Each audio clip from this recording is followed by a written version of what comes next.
Hi అండి. ఈ కథ నచ్చితే లైక్ చేసి సబ్స్క్రైబ్ చేసుకోవడం మర్చిపోవద్దు. ఇప్పుడు కథలోకి వెళ్దాం. బావా, ఏంటి నువ్వు మాట్లాడేది? పిచ్చి పట్టిందా? అయినా నీ గురించి తెలుసు కూడా. నీ మాటలు నమ్మి ఇంటికి పిలిచాను చూడు. నాకు నిజంగానే బుద్ధి లేదు. నేను చెప్పింది నిజం, నువ్వు నమ్మవని నాకు తెలుసు. కానీ సాక్ష్యం లేకుండా నేనెందుకు మీ ఇంటికి వస్తాను అని పార్దు అనగానే అరవి షాక్గా చూసింది. బావా, మీ నాన్నని చంపింది రానా వాళ్ళ నాన్న. సాక్ష్యం బావా అంటూ సూటిగా అడిగింది అరవి. చెప్తాను, ఎందుకు చెప్పను అంటూ పార్దు తన ఫోన్ తీసుకుని అభికి ఫోన్ చేశాడు. హలో అన్నయ్య అంటూ స్పీకర్ ఆన్ చేశాడు పార్దు. ఏంట్రా సడన్గా ఫోన్ చేశావు? ఎలా ఉన్నావు? బాగున్నావా? ప్రియాంక ఎలా ఉంది? బాగున్నామన్నయ్య. నువ్వు వదిన ఎలా ఉన్నారు? అమ్మ నాన్న బాగున్నారా? అందరూ బాగున్నాం. నెక్స్ట్ వీక్ అమ్మ నాన్న మీ దగ్గరకు వస్తారు. ఇంకేంటన్నయ్య విశేషాలు? వదిన ఏం చేస్తుంది? నీకు తెలుసు కదరా. అరవి అత్తయ్యల కోసం బాధపడుతుంది. సరిగా తిండి కూడా తినడం లేదు. కోపం వస్తుంది, కానీ దానికి నేను తప్ప ఇంకెవరున్నారా అంటూ అభి బాధగా అనగానే అరవి కంట్లో తడి మొదలైంది. ఏం చేస్తామన్నయ్యా? రానా అరవిల పెళ్ళి అత్తయ్యకి నచ్చలేదు కదా. అవును, శేఖర్ గారి మీద కోపం అత్తయ్య రానా మీద చూపించడం కరెక్ట్ కాదురా.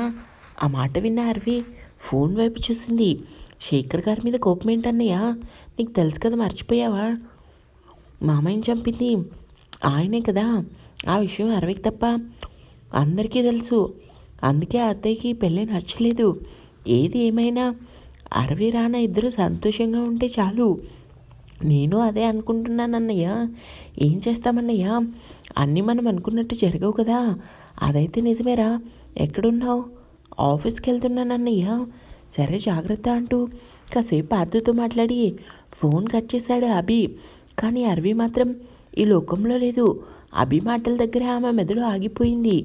ఇప్పుడు చెప్పు అరవి, నేనంటే నోటుకొచ్చిన అబద్ధాలు చెప్తాను కదా. మరి మా అన్నయ్య అబద్ధాలు చెప్తాడా? మీకు ఇంకో విషయం తెలుసా? మామయ్య చంపిన విషయం నీకు తప్ప అందరికీ తెలుసు. చివరికి జాను వదిన శక్తితో సహా.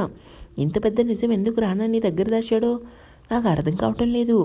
నిన్ను చూస్తే నిజంగా జాలీగా ఉంది అరవి. అత్తయ్యని అపార్థం చేసుకున్నావు, కుటుంబాన్ని దూరం చేసుకున్నావు. ఇప్పుడు ఏం సాధించావు చెప్పు?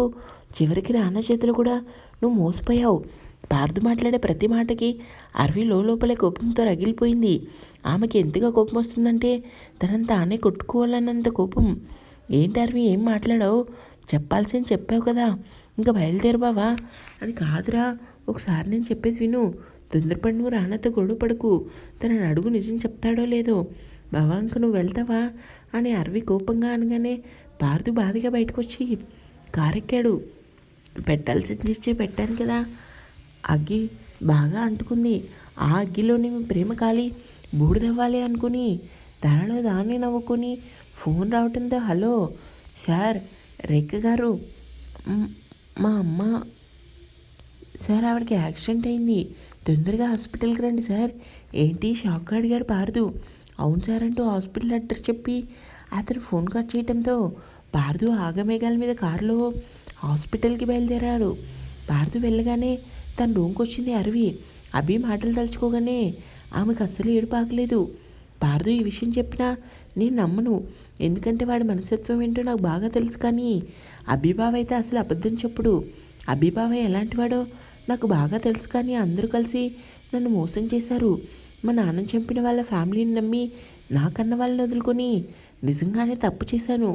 కానీ ఎందుకు అన్నీ తెలిసిన రానా నా దగ్గర నిజం దాచాడు అనుకుని కోపంగా చేయి పిడికిలు బిగించింది. రేణు, అరవి దగ్గర ఉండు, నేను ఆఫీస్ చూసుకుంటాను. అబ్బా, నువ్వు రారా లోపలికి, ఇప్పుడు ఆఫీస్లో పెద్దగా వర్క్ ఏం లేదు కదా అని శక్తి చేతిని పట్టుకుని లోపలికి వచ్చాడు రానా. అరవి ఎక్కడ కనిపించకపోవడంతో ఇది ఎక్కడుంది, రూమ్లో రెస్ట్ తీసుకుంటుందేమో, నేను ఇక్కడే కూర్చుంటాను, నువ్వు తనతో మాట్లాడేసి ఫాస్ట్గా రారా. సరేరా అని రానా తన రూమ్కి వచ్చాడు. బెడ్ మీద కూర్చున్న అరవిని చూసి, ప్రియా, ఆ పిలుపు వినగానే ఒకప్పుడే అరవి పరుగున వచ్చి రానాని హత్తుకునేది. ఎందుకో ఇప్పుడు ఆ పిలుపుకి తనకు నచ్చలేదు.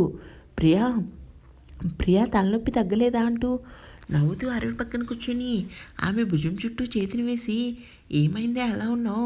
ఒంట్లో బాగాలేదా? మనసు బాగాలేదు. మనసు బాగాలేదా?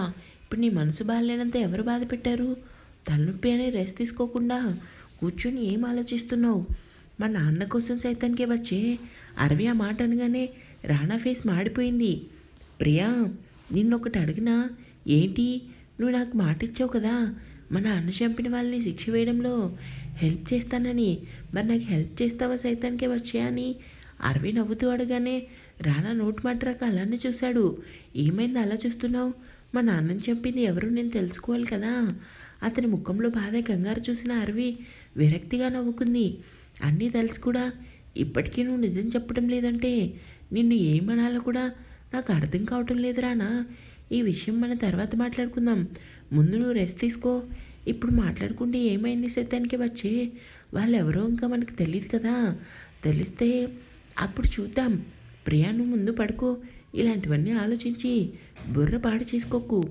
ఏ ఆలోచిస్తే ఏమైంది? అబ్బాయి ఏంటే విసిగిస్తున్నావు?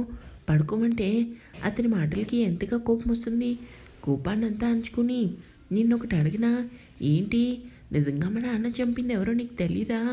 ఈ ప్రియా, ఏమైంది నీకు? అతనికి తెలియకుండానే హార్ట్ బీట్ పెరిగింది. వంటి నిండా చెమట.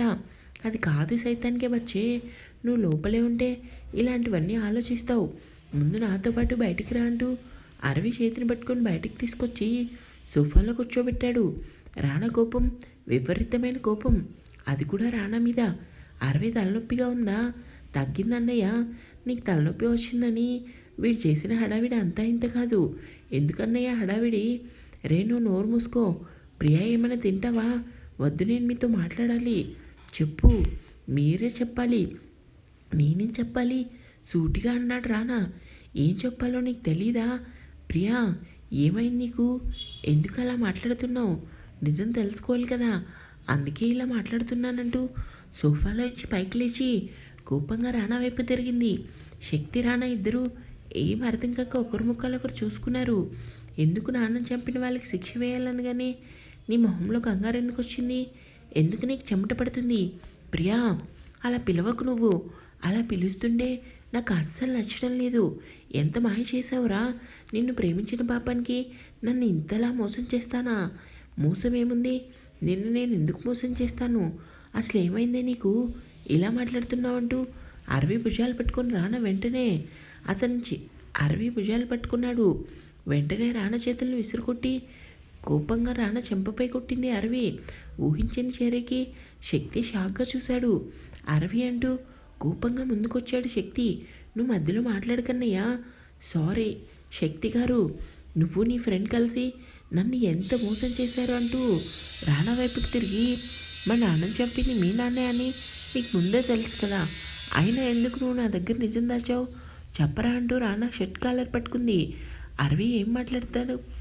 ఆకాశవంత ప్రేమను పంచే రానా ఎక్కడ అరవి దూరం అవుతుందని ఎన్ని రోజులు నిజం దాచి ఇప్పుడు ఆమెకి నిజం తెలిసాక ఇంకేం మాట్లాడతాడు?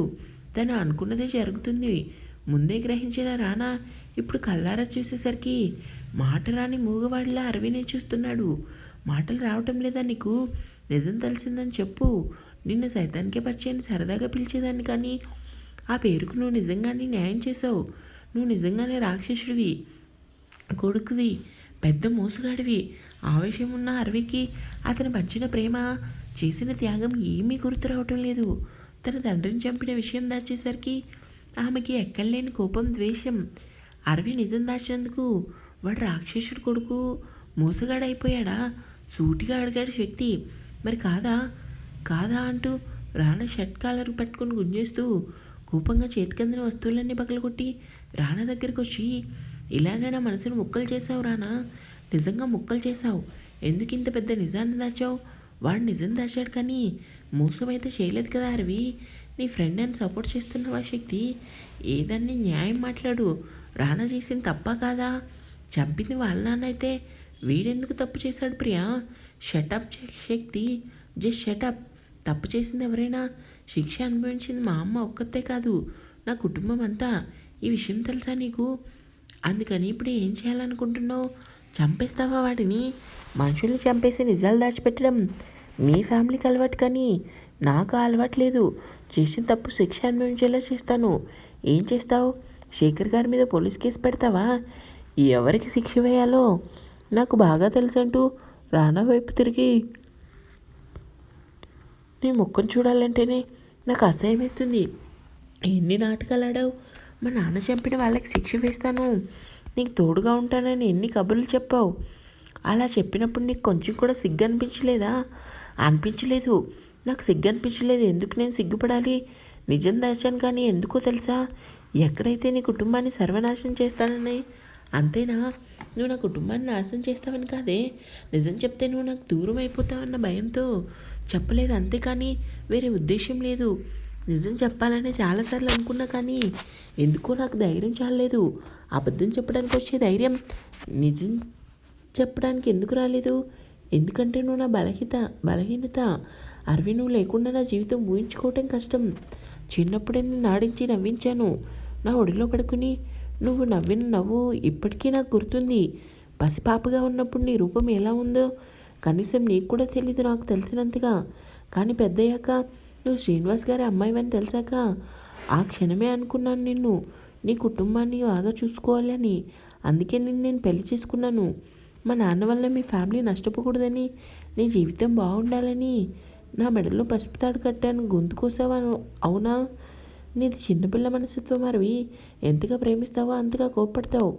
కోపం కాదు, ఆలోచించి మాట్లాడు, కానీ ఆ విషయంలో నిర్ణయం తీసుకోకూడదు. నువ్వు కూడా ఏంట్రా తనను బుజ్జగిస్తున్నావు? తప్పు నీది లేనప్పుడు ఎందుకు తలదించుకోవటం? తన దూరం అవుతుందనే కదా నిజం చెప్పలేదు అని కొట్టి చెప్పటం మానేసి ఇంకా నెత్తనెక్కించుకుంటున్నావా? నువ్వు ఆగుశక్తి. తనకు కోపం రావడంలో తప్పులేదు. నిజం దాచడం నా తప్పే కదా. అయ్యాయ మీ ఇద్దరు డ్రామాలు. ఇంతలా నన్ను, నా మనసుని గాయపరిచి నిన్ను ఏమనాలి? అందరినీ వదులుకొని నీకోసం వచ్చాను చూడు. అందుకే నాకు సరైన గుణపాఠం చెప్పావు కదరా. అందరినీ వదులుకొని వచ్చింది నువ్వు కాదు, వాడు. ప్రియా, కోపంలో ఏం మాట్లాడుతున్నావో నీకు అర్థమవుతుందా?